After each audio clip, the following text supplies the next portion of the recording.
Máximos y mínimos.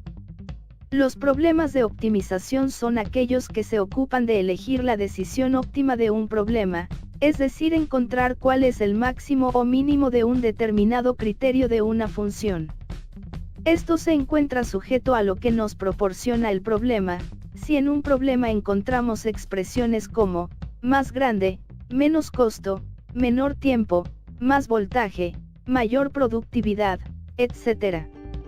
El problema se puede traducir al lenguaje matemático en términos de máximos y mínimos. Se pueden presentar dos casos. Uno, que el problema incluya una función específica que permita su solución. 2. La función se desconoce y es necesario obtenerla, utilizando fórmulas conocidas y los datos del problema o únicamente con los datos disponibles. Plantear la fórmula necesaria. Se recomiendan los siguientes pasos para resolver un problema de optimización. 1. Trazar una gráfica o dibujo. 2. Establecemos cuál o cuáles son las incógnitas que nos proporciona el problema. 3. Realizar un planteamiento de lo que se desea maximizar o minimizar en el problema. 4. Cuando el problema a resolver contenga dos variables, la condición del problema nos permitirá relacionar estas dos variables para dejar una en función de la otra. 5. La función a maximizar o minimizar debe estar en función de una sola variable. 6. Cuando la función está con una sola variable. A. Calculamos la primera derivada. B. La primera derivada la igualamos con 0 y obtenemos los valores de la variable independiente. C. Calculamos la segunda derivada y sustituimos los valores de la variable. Si el resultado de la segunda derivada es positivo tenemos el mínimo, si el resultado de la derivada es negativo obtenemos un máximo.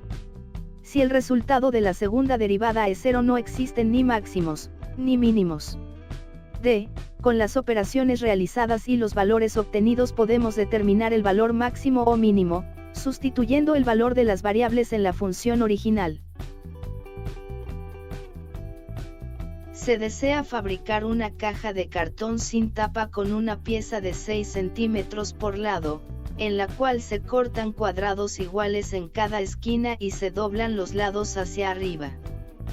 ¿Cuáles son las dimensiones de la caja, para que tenga el volumen máximo? Primero, trazar una gráfica o dibujo del problema.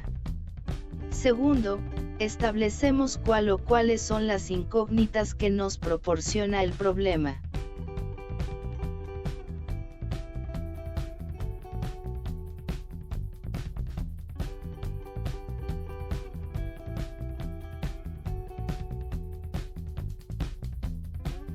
Realizar un planteamiento de lo que se desea maximizar o minimizar en el problema.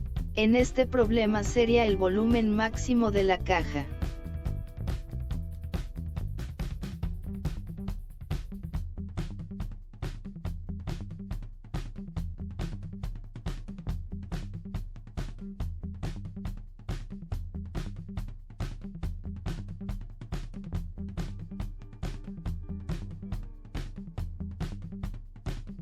A. Calculamos la primera derivada. B. La primera derivada la igualamos con 0 y obtenemos los valores de la variable independiente.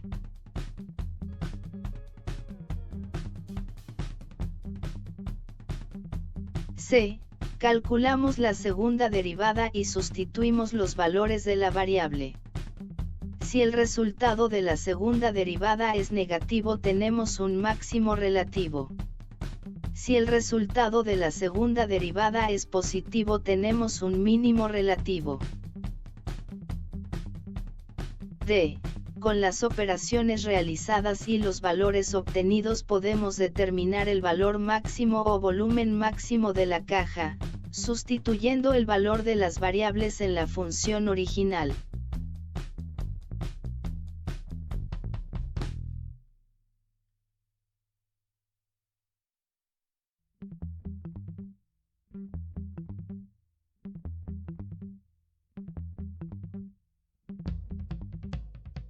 En conclusión, podemos decir que la gráfica nos muestra el volumen que podemos obtener dependiendo de los centímetros que cortemos para formar los cuadrados de cada esquina, recordando que X representa los centímetros del lado del cuadrado y Y el volumen que obtendremos.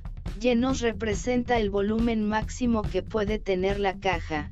Cortando 1 centímetro de lado tendremos un volumen de 16 centímetros cúbicos.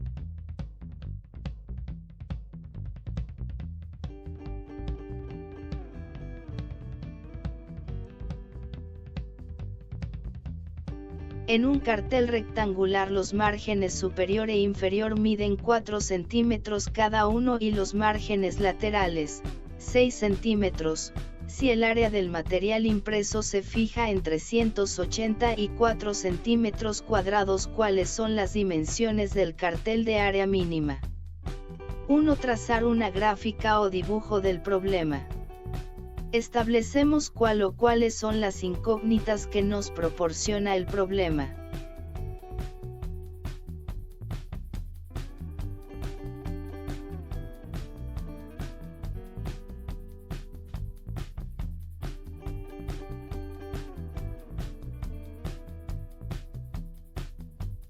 Realizar un planteamiento de lo que se desea maximizar o minimizar en el problema.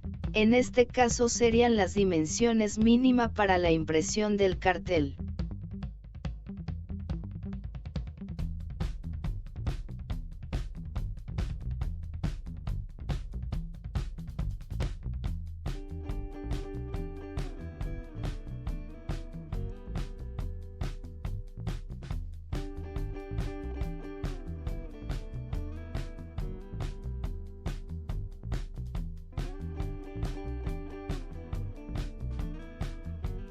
A. Calculamos la primera derivada. B. La primera derivada la igualamos con 0 y obtenemos los valores de la variable independiente.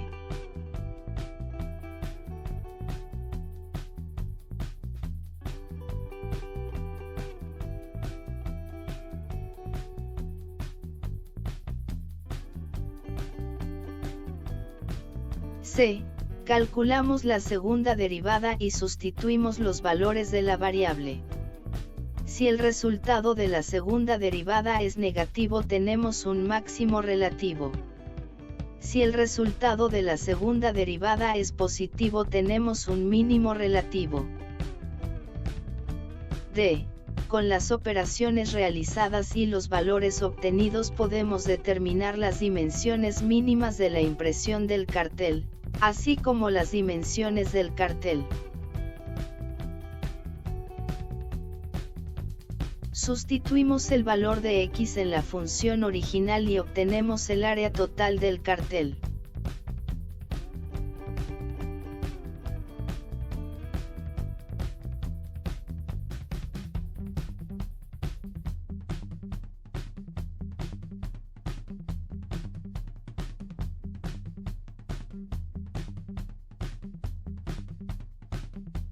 Conclusión: las dimensiones del cartel para que su área sea mínima son 36 centímetros de largo por 24 centímetros de ancho. El área total del cartel será de 864 centímetros cuadrados.